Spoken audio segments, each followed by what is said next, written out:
unionism essentially does, they have blocked equal marriage on 3 occasions. I think at 3 occasions in 18 months. Equal marriage. Obviously it stems from fundamentalism. But in England, the system, the British system that they're loyal to, that they're loyal to the Queen and they're loyal to the Parliament and they're loyal to everything else, they don't adopt British policies that the British lay out. So they will actually veto in their own constituency whether or not to bring this on or not. So equal marriage is allowed in England, in Great Britain, but in Northern Ireland it's not, because the unions to the union don't want to adopt the same laws, the same equality laws. Our equality laws are totally different. Yeah. Serofax is a drug. Is a drug that is used by multiple sclerosis patients. You know, it's derived from cannabis, but it has been passed by the British Medical Board to be prescribed by GPs to people who have multiple sclerosis. But our health minister, on returning from London after getting this information that he can instruct his doctors to prescribe this medicine, when he got back to Northern Ireland, it was completely off the record because of his religious belief. He believes that anything from the cannabis strain has no medicinal properties whatsoever. So there's no point in prescribing this. So this is the only part of the United Kingdom where you can't get that medicine. I know you're particularly interested in the separation between church and state, and there literally is none in Northern Ireland. I think it's worth mentioning as well that the DUP, this party that we keep mentioning, that essentially hold the balance of power in Northern Ireland. Their founder, Ian Paisley, who we were discussing, he's actually was the Reverend Ian Paisley, and founded the Free Presbyterian Church in Northern Ireland as well. So they're not only, their religious views are not only intrinsic to what they do, they're actually closely linked to a specific church, and it's a very hardline kind of evangelical church as well. So there's that added element as well, sort of behind all of their policies and their behaviour basically. Turner Burn was one of their phrases. What was it, Turner Burn? Turner Burn. Oh really? That was one of their fire policies? Yeah, brimstone. Exactly. Very sort of fire and brimstone preaching evangelical sort of brand of Protestant Christianity. So that's intrinsically linked into all of our into this party, which essentially, like I say, holds the balance of power in Northern Ireland. And it does, sort of Ryan and Darren and everybody has sort of touched on most of the things, but there was another incident as well in a town called Newton Abbey, sort of just outside Belfast, about 2 or 3 years ago.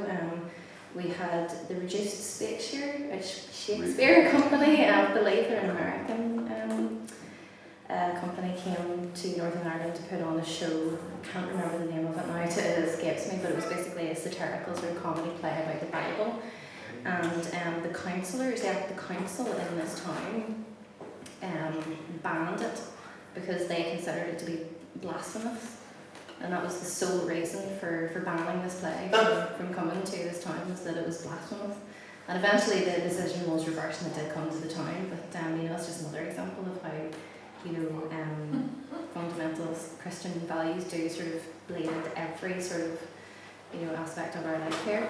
I think the gentleman earlier mentioned that religion in this country is very much seen more as a marker of your identity and the tribe you belong to, more than the actual practice of the religion itself. And they sort of cherry pick certain things like homosexuality being a sin, and clean living, not drinking, when it suits them and their own agenda. But very few of them I would really consider to be very religious people, I feel like.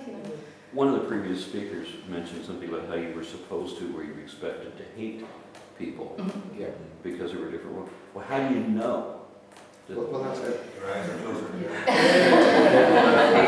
Because we're not talking about Hasidic Jew and Muslim, right? We don't have like garb, you know, there's no turban That's for true, yeah, the Sikhs, exactly, whatever. exactly. Football tops? Well, yeah, that's true. Football tops for Rangers and Celtic, that's another. Wasn't joking. Yeah, there's the Scottish football teams, the Rangers and Celtic are hilariously two Scottish football teams. But Okay, now I'm Rangers. confused. I have an Irishman telling me it's pronounced Celtic. Yeah, exactly. So it's the football team. It's Rangers and Celtic. Rangers is very much seen as a Protestant team. And they're from Scotland. Exactly. Well, they're all similar. Yeah, in Glasgow, they're both Glaswegian teams. Glasgow does have similar. You know what I'm going to do with you? I'm religions. going to put another chair up here. Have a wider camera. But yeah, that's again hilariously. That is actually no joke on the side. That is one of the markers, if you like. If you are wearing a Celtic football top, people will assume that you are a Catholic and that you are a nationalist. And the same goes for wearing a Rangers football top. The assumption will be made that you are a Protestant and a Union. I'm a wise man from the east. So it basically means East Belfast, which basically means I have to be a Protestant more than likely. I was no hagglers. I was born and bred a Protestant in East Belfast. I'm now a teacher. I used to do something else. I teach primary school kids. So at the minute I have an age range of kids from 7 to about 11. My background in Norn Iron, rather than give you a lot of political stuff and so on, I'll tell you about teaching and education of teachers here.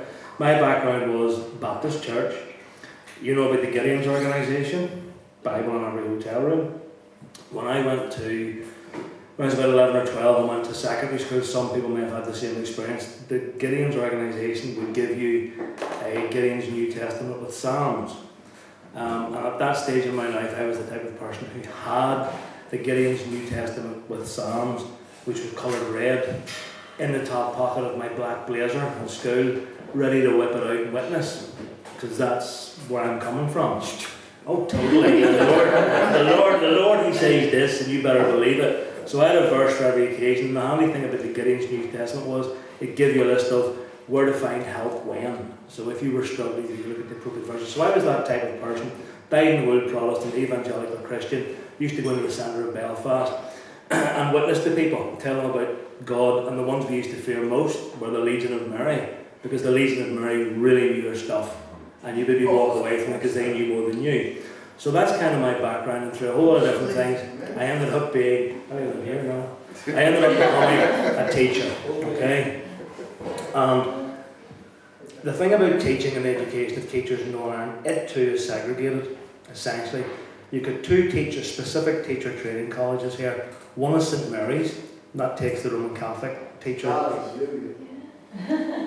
The other one is Stranmillis, which is essentially Protestant for Protestant schools. However, when you qualify as a teacher and you get your certification as a teacher, if I wanted to get a job in a Catholic school, I have to get a sort of religious certificate which qualifies me to teach in a Roman Catholic school. Without that, I can't do it. So it's kind of a bit of a discrimination thing going on there. I'll give you an experience from this Tuesday. You've heard of the organisation CEF and the Good News Clubs in America? Right. CEF come into our schools, and I'm just a humble teacher, so I don't get to decide who's coming in and who's doing what. What I will do with my kids, young malleable minds, so unlike other primary school classrooms, my room has posters of the International Space Station. It has posters of Darwin's Tree of Life on it. It has posters of bird species from different areas and wildlife things. And I will try and drop thought bombs into the children to try and get them to think more critically. This week CEF came in. The person who comes in to represent them is a lovely person, nice girl. And she was giving the story of Daniel in the lion's den. And in a way, it's good that they know the Bible stories, that's fine. She then started to tell the children that it was important they made the right decision. And Daniel made the right decision. And King Darius was in charge at the time. But who was in charge of King Darius? God was. And God's in charge of everything. And so goes the rhetoric. Then she started to say it's important, boys and girls, to make the right decisions, and your teachers want you to make the right decisions, and your teachers want you to believe in God. And I'm like, excuse me? A wee bit of job satisfaction for me, because when we went back to class with the children, I asked my kids, are you comfortable when somebody says something about you that isn't true? And I said, no, that's not right, that's not good, we wouldn't like that. I said, I'm the same. Did anybody spot anything that was said in assembly this morning that wasn't true about me? And I was really grateful because one child put her hand up and said, yeah, the bit where the lady said that our teachers want us to believe in God because maybe our teachers don't want us to believe in God. And I felt like saying, God bless you.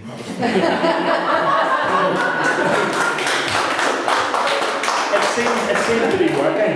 But when I was in school, this would be the same for a lot of people. I'm not one of these people who had very narrow escapes or have lost anybody as a direct result of the Troubles.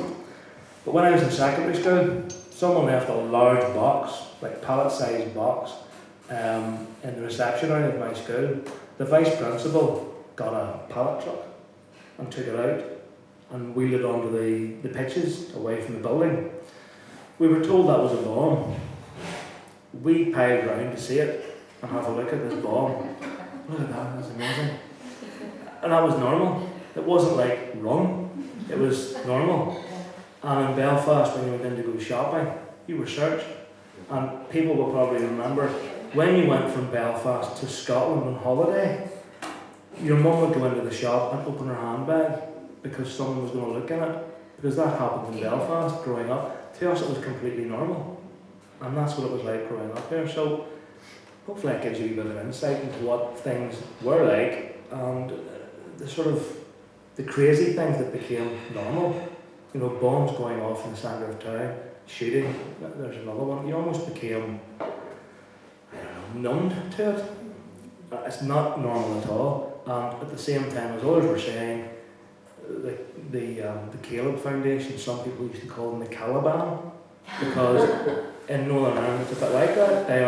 We're fundamentalists, we have the truth on our side, and you need to do what we're telling you. And they seem to have the majority of support. So it's a funny wee country, but we need to start making, just keep nipping away at it. Yeah, when I was a little boy, I remember I would always hear Northern Ireland. When I would hear Belfast, I would always hear it on the news in the same context that I would also hear Beirut. Yeah. Or Nicaragua, or Gaza. It was always someplace where something just blew up. Yeah. We didn't think of it like that, but completely. Well, and I have some empathy for your situation. I used to work in an apartment complex that I lived in. It was called Little Beirut. And I worked maintenance in this place, and I would frequently pick up bullets. And I've seen people like comparing machine guns in the parking lot and so. And I don't mean once. I mean like often. There was a murder in that apartment complex every single month. And in a employees meeting, I remember the manager saying that we were getting an unfair rap because the people that were getting murdered in the apartment complex weren't residents. They were nice somewhere. They were guests. That's my conclusion. All right. We're just talking about the way things are different and how different it was for us living in Northern Ireland. And I can remember at 12, 13, my mum used to give us bus tokens to go down to the local village, which was Glengormley, which is about 7 miles outside Belfast, to get some fish and chips. And me and my mate used to go get the bus tokens and head into Belfast, because that's where Anish and Macaulay was. And Anish and Macaulay was a big superstore, and it had a toy department, and we'd go and play on the toys. At Christmas we used to have all the toys out and we'd go and play on them. And I remember we used to sneak in. This is in the 70s, that would have been about 12, 13. And to get into Belfast, both ends of the street were blocked off with barricades. When the bus came along, soldiers got onto the bus, they searched them, there were security guards at the end of the streets, there were soldiers in every street corner, barbed wire fences. And we got through that into where Anish Macaulay's was to play on the toys. And occasionally there'd be a bomb scare. And we thought, shit, there's a bomb scare. We got leave.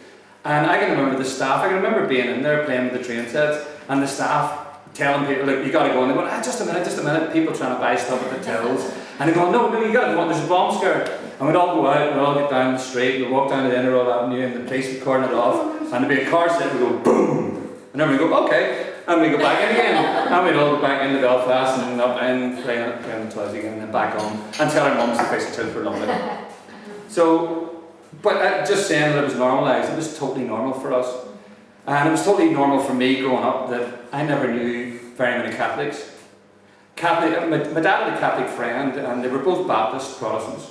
And my dad had a Catholic friend, and I can remember him coming to visit. And my dad's Catholic friend came to visit. He told me, don't go mention anything about them being Catholics. So the first thing I did was take them around the back house. What's all this about being Catholics? Because I never met any Catholics before. I didn't know what they were. And even though I lived in a very Protestant family, my granddad was an Orange man, we were Baptist, all Catholics were going to hell. I was never taught to hate.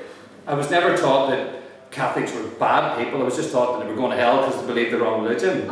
But I wouldn't be allowed to say anything really negative about them except that they were going to hell. And through growing up and until I got to 21, 22, 23, I never had really met any Catholics before, apart from a couple of my dad's friends. And then through work, I met one or two who were in our work. It was very Protestant-orientated work. We met one or two, and they seemed all right. Didn't know much about them. And it was only when I was about 32 that I went on a youth development project to Africa that was mixed 50-50. It was divided up because of the particular scheme that we were on. It had to be 50% Protestant, 50% Catholic. It had to be, throughout Northern Ireland, had to be segregated from the different areas. You know, Belfast had the biggest majority of people, and there had to be so many from Enniskillen, so many from Londonderry. And so it was a widespread community that I actually got to work with Catholics in the staff team, who are still friends to this day. And it was only because I'd never met them that I always thought they were a bit weird, you know, a bit strange. Even though there was no rational explanation for that, it was just that they were there and we were here. And I think one of the most cathartic moments of my life was years after that. I was in India. I went to Nepal first, and I was in the hills in Nepal, and I came down to a little village, and there was a primary school, and it was out in this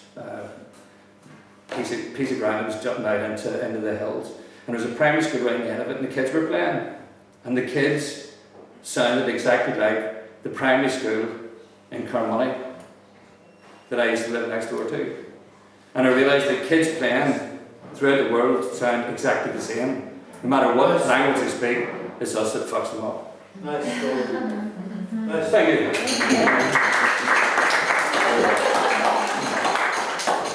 Questions?